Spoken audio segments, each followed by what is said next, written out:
Hey guys, this is Jared Rosenberg from Nintendo World Report with a video on Sonic Boom Shattered Crystal for Nintendo 3DS.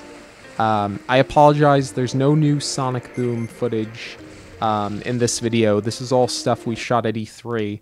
This is the first time, all the footage we shot is in a single video. I actually zoomed the camera in, in post a little bit so you can see the footage a little bit better.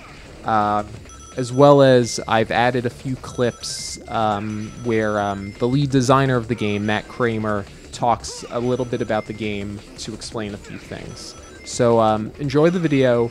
The next voice you're going to hear now is Matt Kramer, the lead designer of Sanzero Games. And also the other person you're going to hear asking questions is Michael Cole of Nintendo World Report.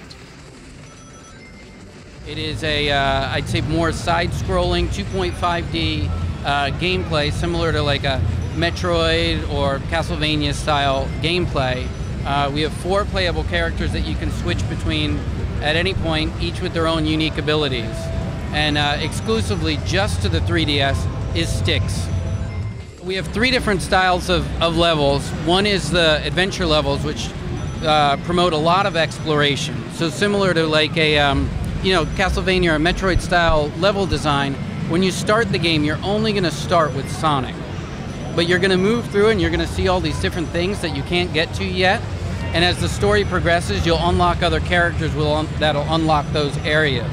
So those are the adventure levels. After that, we have the tube races, which is like the classic, almost like Sonic 2 tube races, which is fast-paced Sonic racing.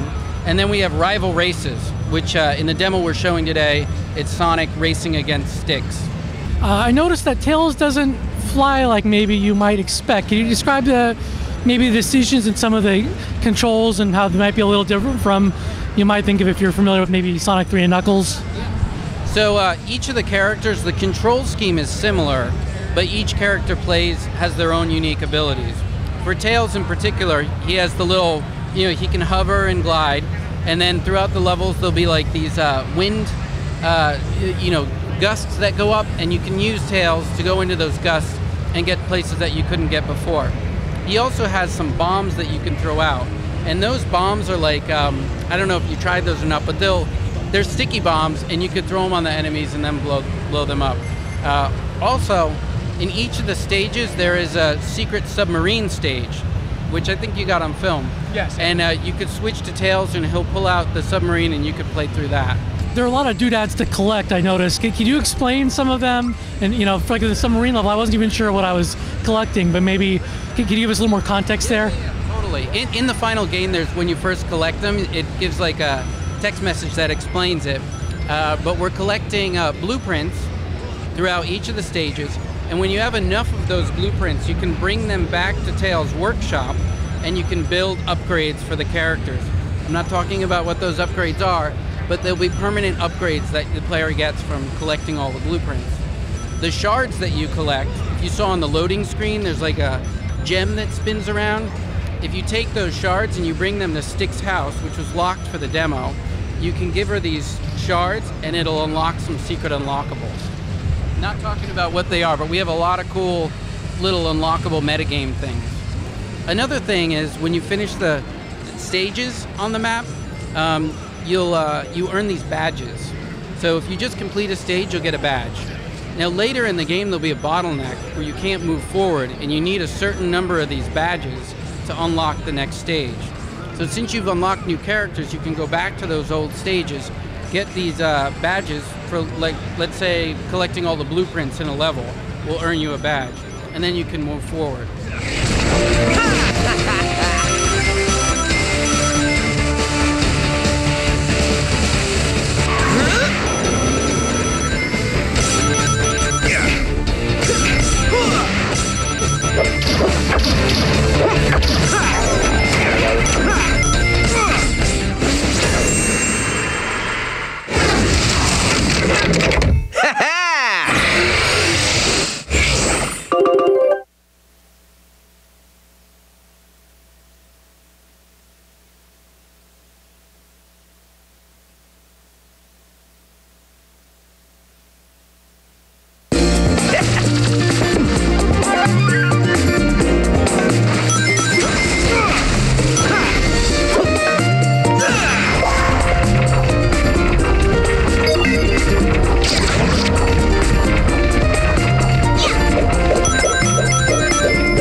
Yeah.